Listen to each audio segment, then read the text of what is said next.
Now, in recent international news is the rise in the number of arranged weddings brokered online in India.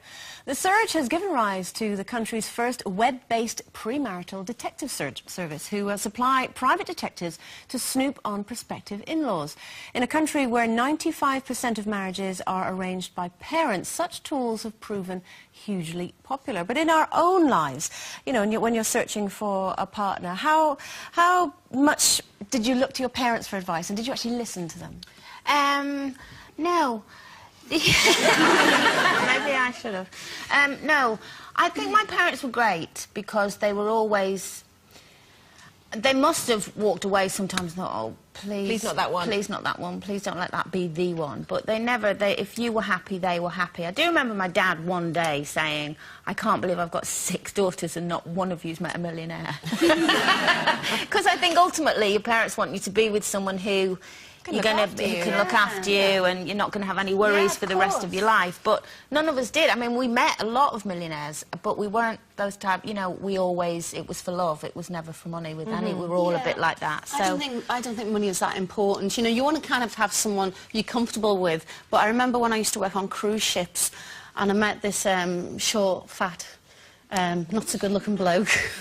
And my mother thought he was marvellous because he had a helicopter.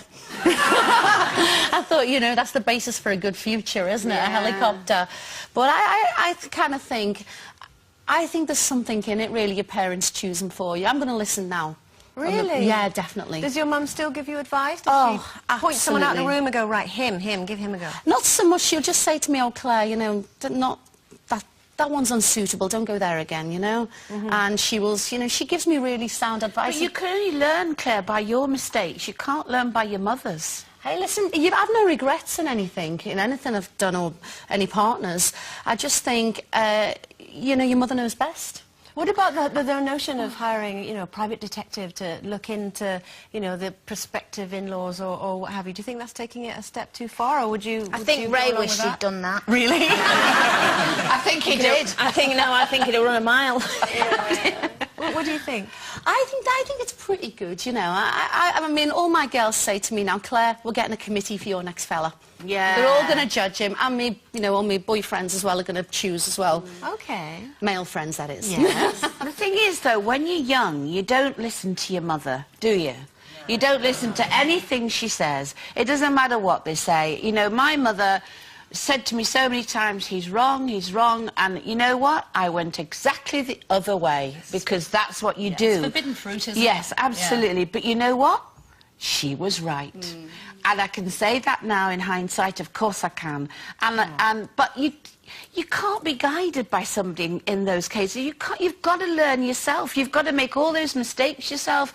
You've got to come a cropper. You've got to pick yourself up. Then go back and say, Mum, you're right. I will listen to you now. I agree with you now as a 40-year-old woman, but as a sort of teenager or in my early 20s or what have you, I was brought up to listen to my mum and dad, so it actually didn't occur to me to not listen to them, because I always felt that they had my best interests at heart, that they wouldn't necessarily have said, oh, no, not him, if they weren't right. So I did the opposite. If my parents said, oh, no, I don't like the look of him very much, I went that way. And, you know, I married my first real boyfriend that I had at school. And, you know, he's a lovely guy, came from a good family and a good home. And, you know, he ticked loads and loads of boxes. OK, it didn't actually work out, but I don't know what else they could have necessarily done to find someone Andrea, who's... all the boxes can be ticked. Someone can be seen perfect on paper, but the magic doesn't happen. And when that magic happens, sometimes you can't fight it. Well, I have to say as well, I've never understood women who, you know, just marry for money or just because he's loaded, you know what I mean? But I have to say, I've never understood that until last weekend. Because, right, I was working and the guy I was working with was like a multi-millionaire, and afterwards, it was in London, I had to get back to Manchester, and he said, no, you must come in the helicopter with me. It wasn't her friend from private the cruise, helicopter, no, it wasn't. And we went in this private helicopter and we landed in his front garden. Well, I say front garden, it was a park. And the most beautiful mansion in front of me. And then he had the Bentley waiting to drive me home. And I thought, oh, I get it now. I really get it. Attractive. Yeah, he suddenly became really, really attractive. Was he married? Yes, yes, he was. Happily. Ever after. But They not all as happily are. as me. OK. Time for a